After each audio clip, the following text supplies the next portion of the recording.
Michio Suzuki, the founder of Suzuki, was born in 1887 to a farming family in Japan's Enshu district, where a weaving industry had flourished since around 1700. As an apprentice carpenter, the fortunes of the 14-year-old Michio were changed with the times. With the outbreak of war, carpenters could find little work and many turned to loom production.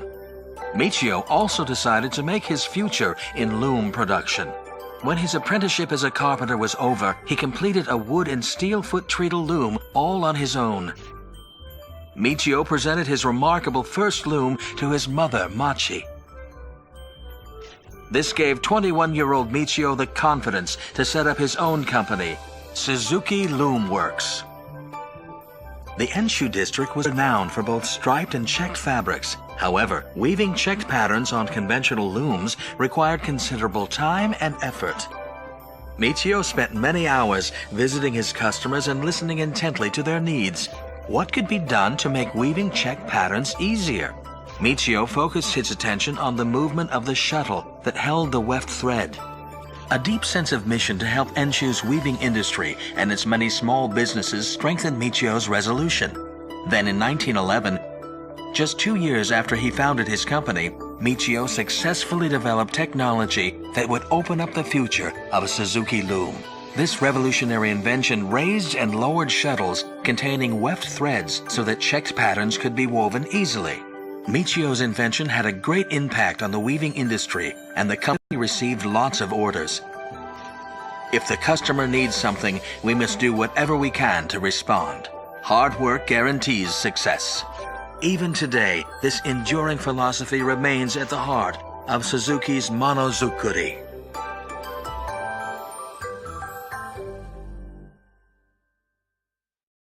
Michio Suzuki had dreamed of building automobiles for so many years. In 1936, he had started his long-cherished automobile development. However, the spread of war forced Michio to abandon his dream. After 18 years, at a board of directors meeting, a decision was made to reinitiate development of the automobile finally. 6 members were chosen to form the development team. It was a young team, with the average age being just 27. Initial development activities were based on the monozukuri technology accumulated by the company over the years.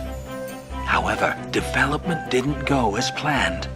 Opposition grew within the company, and even the team members themselves started to have their doubts. A decision needed to be made.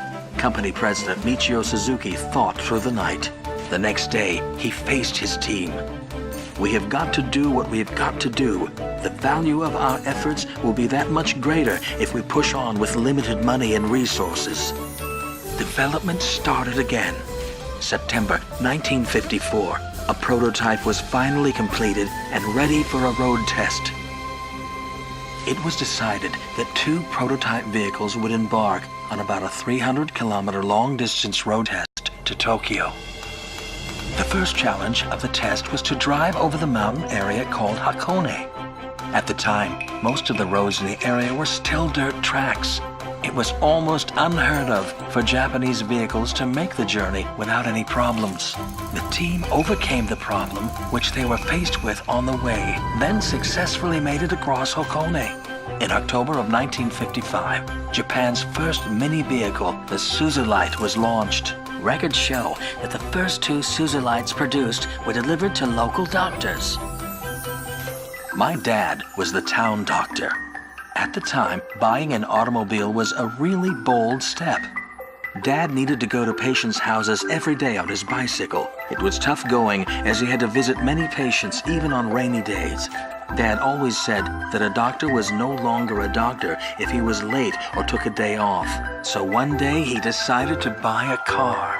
I remember the Suzulite arrived at our house in October 1955. It's here. The Suzulite is here. We're home. Dad worked all his life to maintain the health of his patients. The Suzulite worked by his side. There are many memories of Dad in our Suzulite. The passion of the Suzulite development team brought Michio Suzuki's dream to life. This dream continued to grow as more and more people came to love and truly depend on the Suzulite.